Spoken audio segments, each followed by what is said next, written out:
Hey, Artistic Bestie. Welcome back to DP Nails It. I am DP, and today I am working on number 30 for number 30. Number 30 nails for the number 30 hair.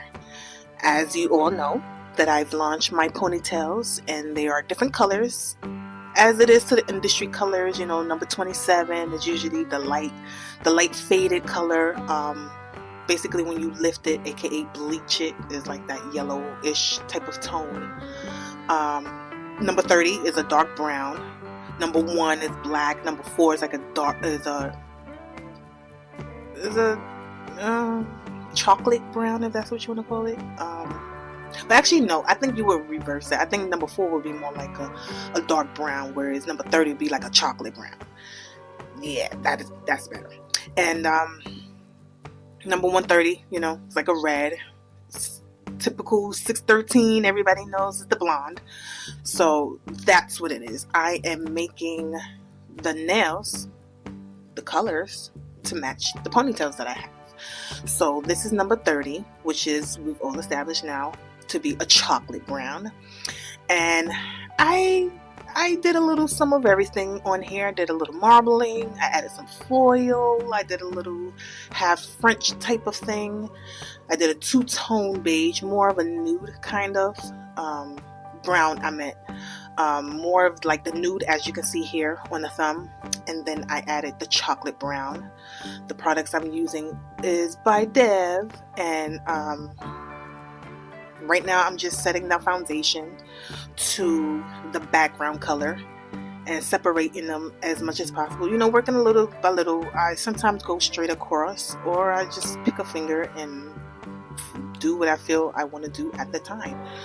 So this is me setting up, getting the background ready to complete the design for number 30.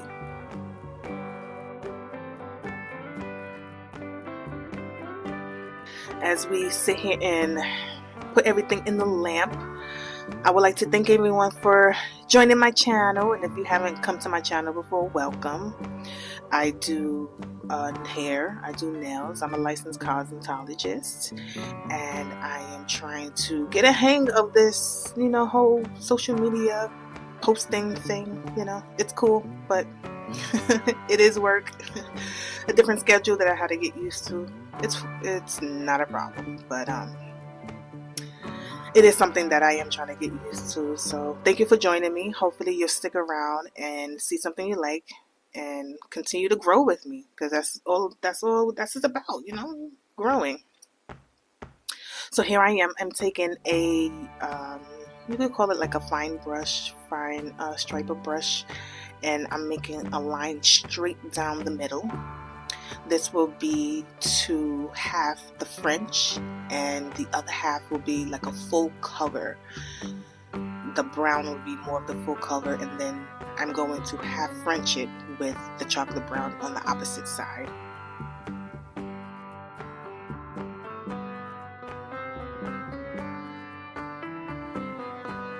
I love doing this design. It gives you more to play with. You get two designs on one nail. So I always feel like that this design is something that is always fun to play with, because you could do different type of combinations with it. I mean, even with the French, you can rim it with color, which is what I'm going to do. I'm going to rim it with foil. Or other times you can go straight down the line and add maybe another color to it, or add the opposing color to it. Like for example, since it's going down already with the dark chocolate, I could have covered it over with or did like a sideline with the nude. It's plenty for you to play with. Even with the empty space of the chocolate brown, you could add stuff to it. Like I could have added foil to it, but I didn't. But that could have been an option, so I like this design a lot. It's a lot that you can do to play with.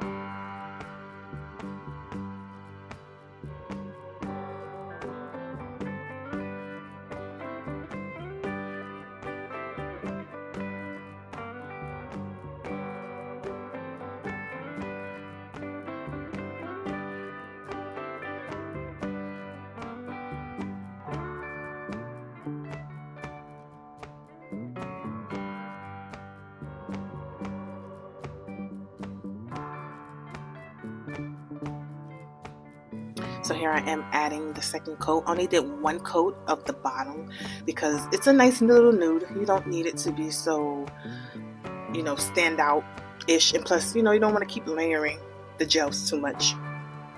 But with the top coat brown, I definitely wanted that to be darker than what it was, so I added 2 coats to emphasize the chocolate. I wanted to really enhance that chocolate color, because don't forget, it's there to help match the color of the hair, and the hair is a nice dark chocolate brown, so I needed the nails to match the chocolate brown as well. So 2 coats is always a great option.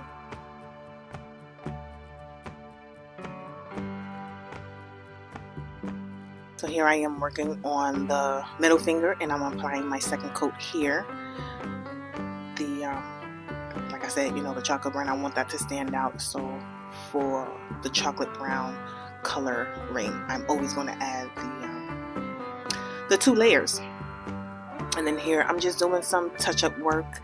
I mean, you can't be perfect. Everything can't be perfect, but at the same time too, things look a lot cleaner when the lines are really straight as possible, and it's not so sloppy and everything. So although my line was clean here, when you go to paint it with the brush from the bottle, sometimes you can't get as close as you would to the line, because you don't want to go over.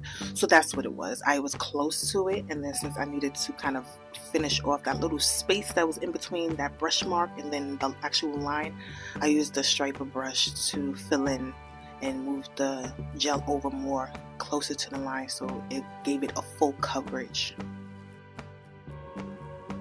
Here I am cleaning off my bottle. Yes, I like to make sure that my bottles are clean. I like to make sure the area is clean. I mean, right now I'm just kind of stalling time because I'm waiting for the oven, the UV light. But yes, if I spill something on the rim of the bottle, I try to clean up even before I put away everything, because it can become a mess if you let it build up. So here I am working on the French side, doing some thin line work just to kind of map out the area of where I want to put it at.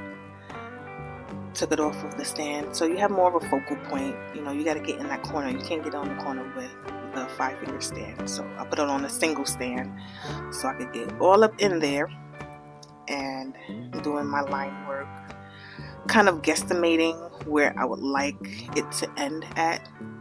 Sometimes you want just the tip, and then sometimes you want more of a deeper French, but this one I wanted more of just the tip area, so I didn't make the line too deep. The smile line, I didn't make it too deep.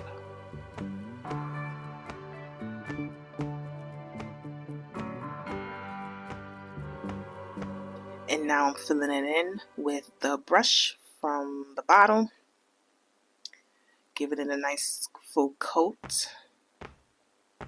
And then I'm going over it again to extend it on the side, just on the corner a little bit, so it gives it more of a U shape. It was a little flat, so I extended the smile line just a little bit. I think I raised it a little bit more. And here I am filling in the gap between where I've started and then the new line I placed down. That's what I love about gel. As long as you don't nuke it, you can work with it as much as you want. As soon as you put in that the UV light, that's it. You can just call it done. But as long as you don't put it in that oven, man, you can play with it until perfection.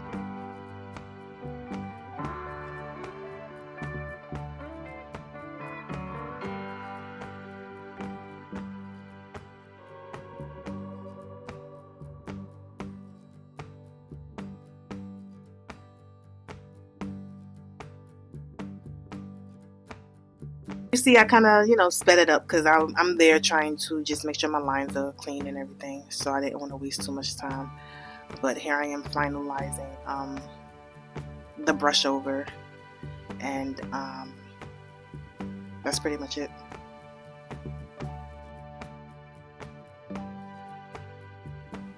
This is my second coat. Kind of sped up the process a little bit so you didn't have to see me keep repainting over the lines and over the area, moving on to the next,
Now I'm working on the index finger, and I'm going to do a little bit of marbling.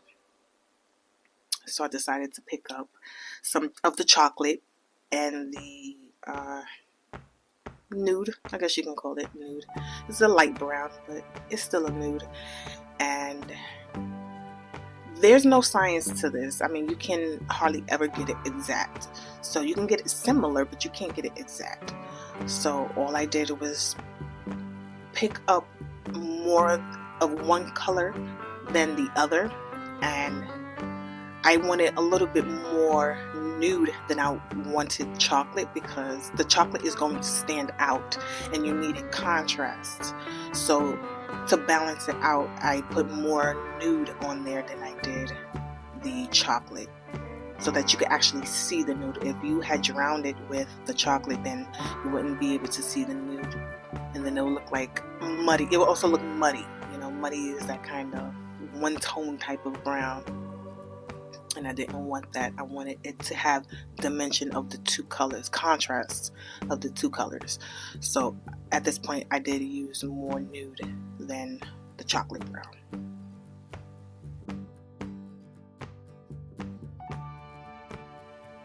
And I'm just lightly spreading it, filling in any gaps that may be there, helping the gel to spread.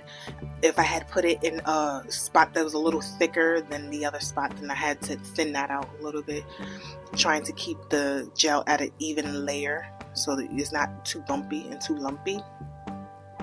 But mostly just covering the areas that are not empty spaced, and then I will go over it once more to fill in more gaps, because it's a very thin layer.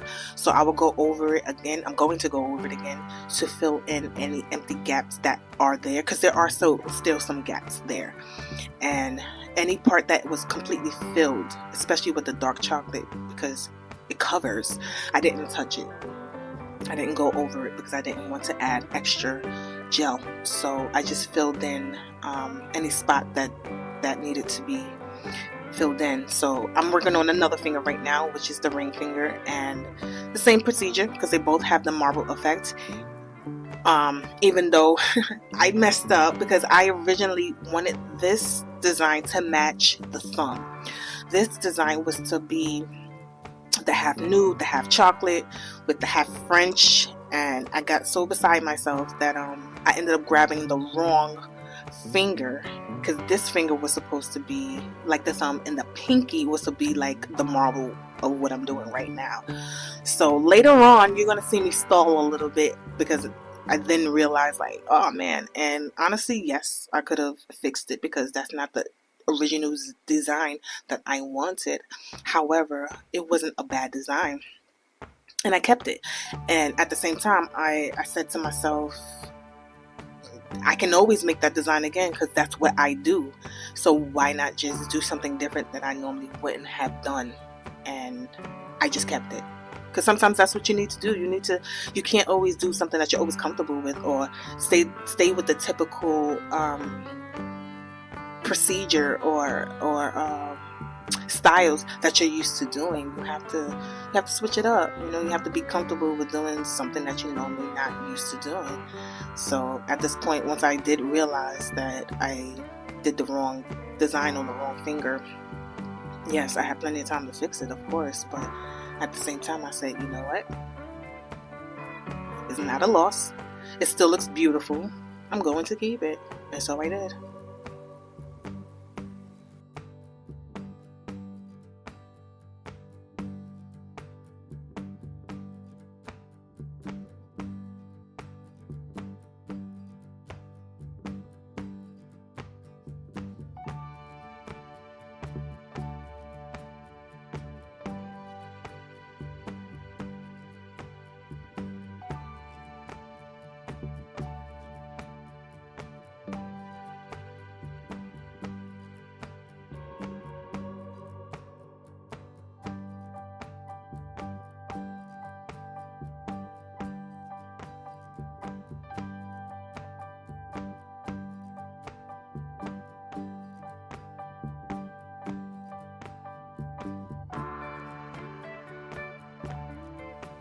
And now I'm getting ready for some foil.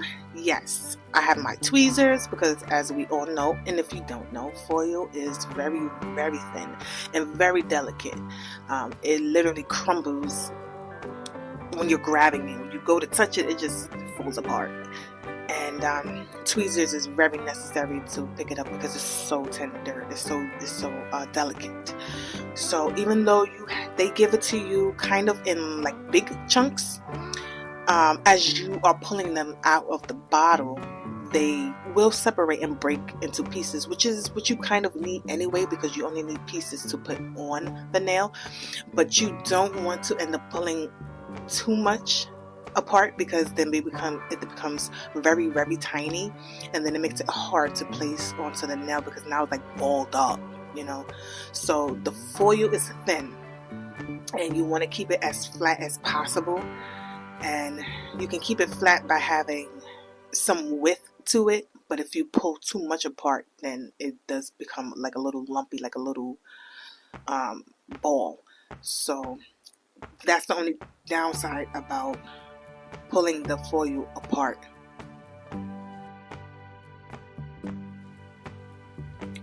So here I am. I put more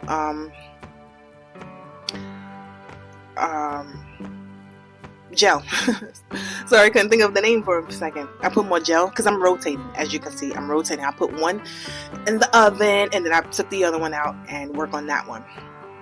So the first one you saw, I finished that one off and then completed it with the foil. So here I am with the second one, and I gave it its second coating of the marbling, and while it's still wet, I used it to add on and stick the foil to, because you could cure it and add top coat, like a little dab of it, for it to be able to stick on it, but at the same time that also adds layers as well, because don't forget, the more and more you put gel on top of each other, it gets thicker, right?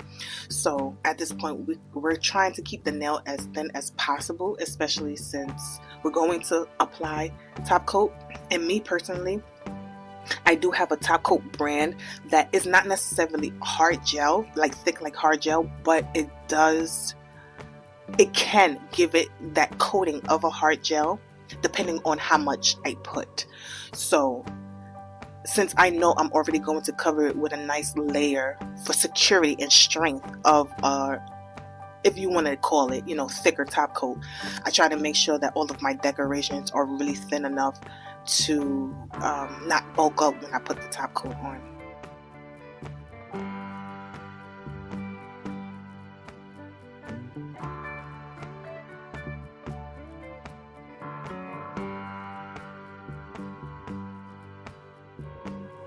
So here we are, putting them all together, and as you can see, I'm frozen right now because I realized, crap, I messed up the ring finger with the pinky. I mixed them up.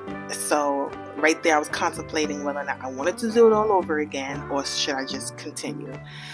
And I decided to continue. I was like, I messed up. It wasn't my original idea. No one's gonna know. But now you know. And like I said, it wasn't a complete loss because I believe that the result, the end result, still came out beautifully.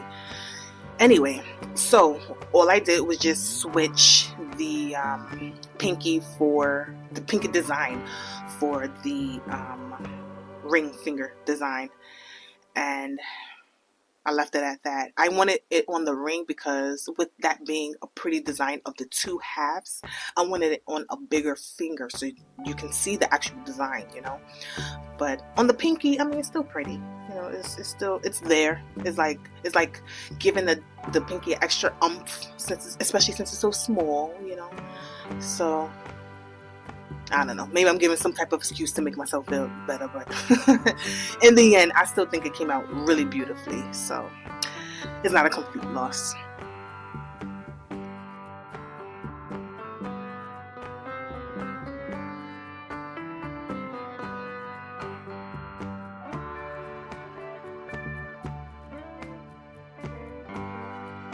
I don't know what I was doing there. I think I was probably listening to some music and going along with it.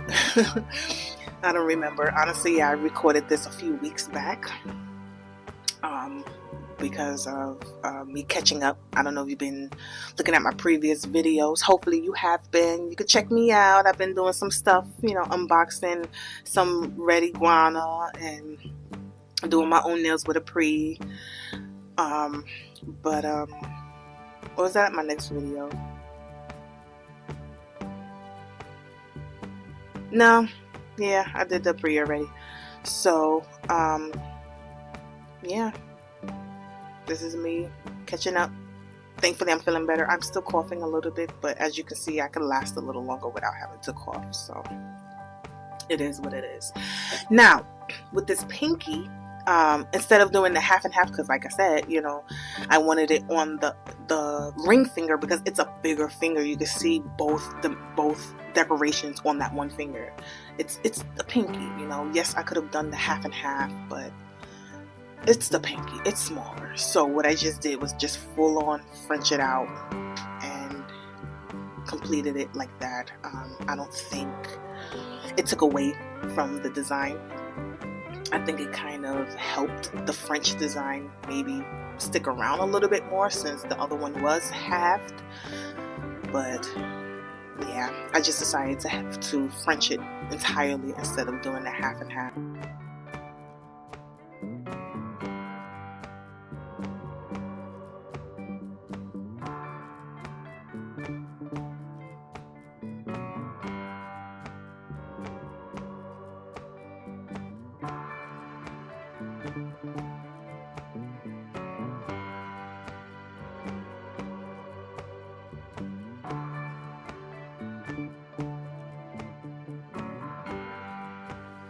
As always, you want to do your quality checks. You want to check to make sure that you've covered everything, that everything is where it's supposed to be, fix anything that needs to be fixed, you know. So that's all I'm doing there. Just doing my quality checks and then preparing for the pinky because I'm going to add some foil onto the pinky.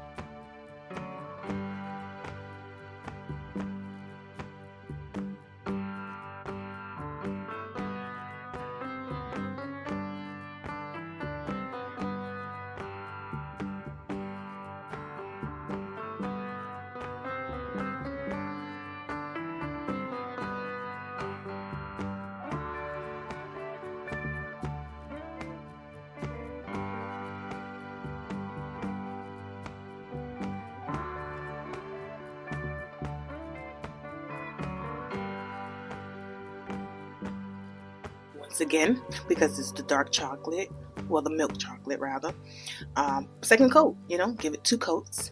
And since I'm putting a second coat and it's wet, I'm going to utilize the wetness and apply the foil onto it.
Here I'm using Young Nails Ultimate Finish. I'm using it to add on the foil, and you could do it more than one way. I could have top coat the entire nail and added just the foil. I didn't do that here.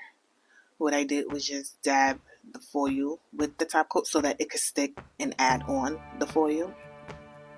At this point, I would just top coat everything after to seal in everything, because you can, like I said, you could top coat it and then just have the foil sitting on top, and then it'll give it like a rough texture. But with this one, I didn't want that. I wanted the foil to kind of be under the top coat with more of a smoother texture. So I added it on first and then I top coated later.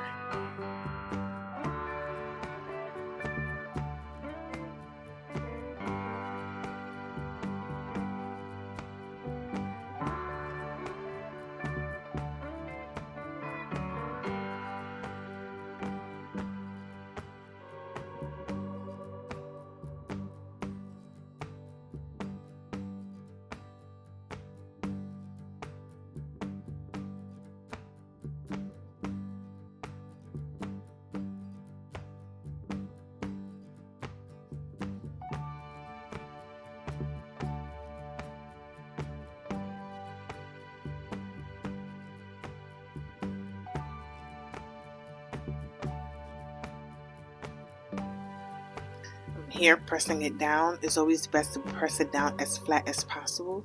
You don't want anything sticking out. It can cause snagging against fabric I meant, or the hair, you know.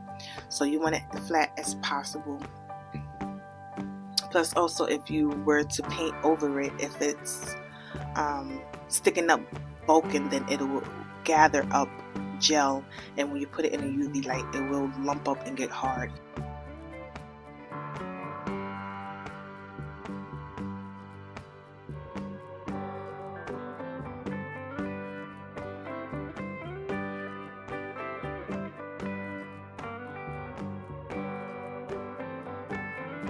There's like a little bit of clear gel in the spot that I don't want it at, so that's what you see me doing right now. I'm trying to clean off with my alcohol mixture, just cleaning off the areas that had a little bit of excess top coat.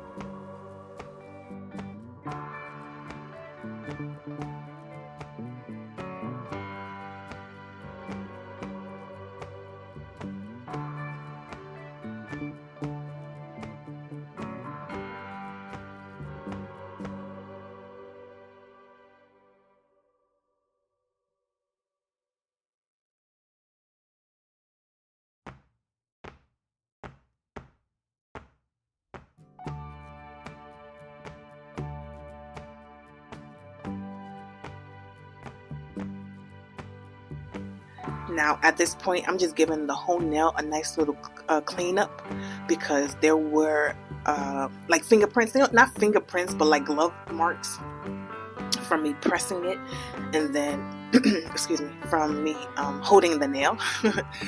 So that's what you see me do. I'm just wiping off all of the evidence of me pushing on it with my glove that had some top coat residue on it from me pushing down the foil and making contact with the foil and the top coat that was under it to hold it.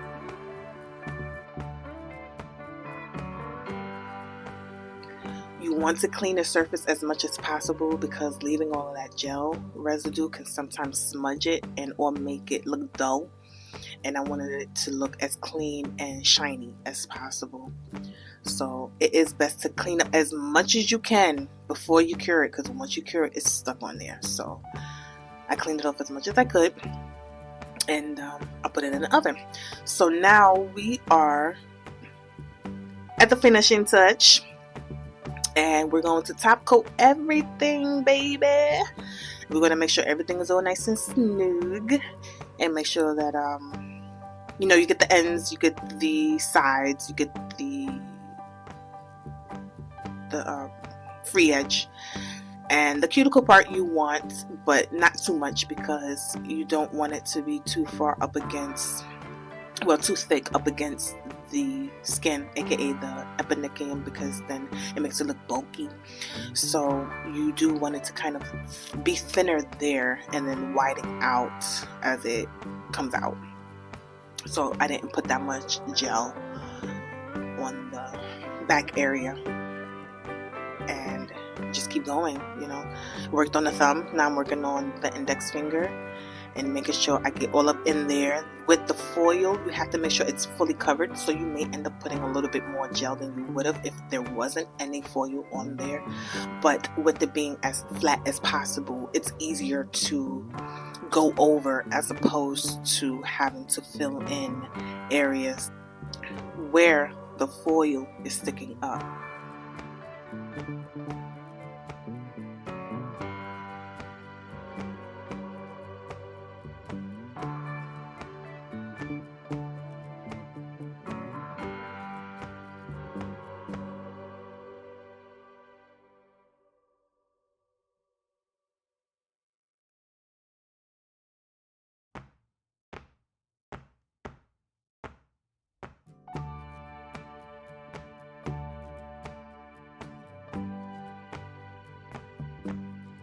Do 1 or 2 nails first. Just put it in for a few seconds to hold it in place, because the longer you wait, the more the gel is going to shift, and you could put it perfectly where you had placed it at, and then you go to the 5th nail, and then the next thing you know, it's running on the sides from the ones that you first started with. So I either do 1 or 2 real quickly and get those going, get them really coated, get them all looking superb, and then bam, put it in the oven, let it nuke for about 10 seconds, 15 seconds to hold it in place, and then on to the next nail. And then once I'm finished with all 5, then all of them will be in there for a full curing timing of anywhere from 60 seconds to 2 minutes.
Last but not least, working on the pinky, making sure I get the size, making sure I got the free edge. As you can see, I'm doing my backstroke towards the cuticle area to make sure I got that area, and making sure she's fully covered, fully secured, make sure all that foil is all up in there. And I'll do my final check to make sure everything is even, nice and smooth, nice and shiny, beautiful. And I would like to thank you for shopping DP Nails It. See you later, artistic bestie.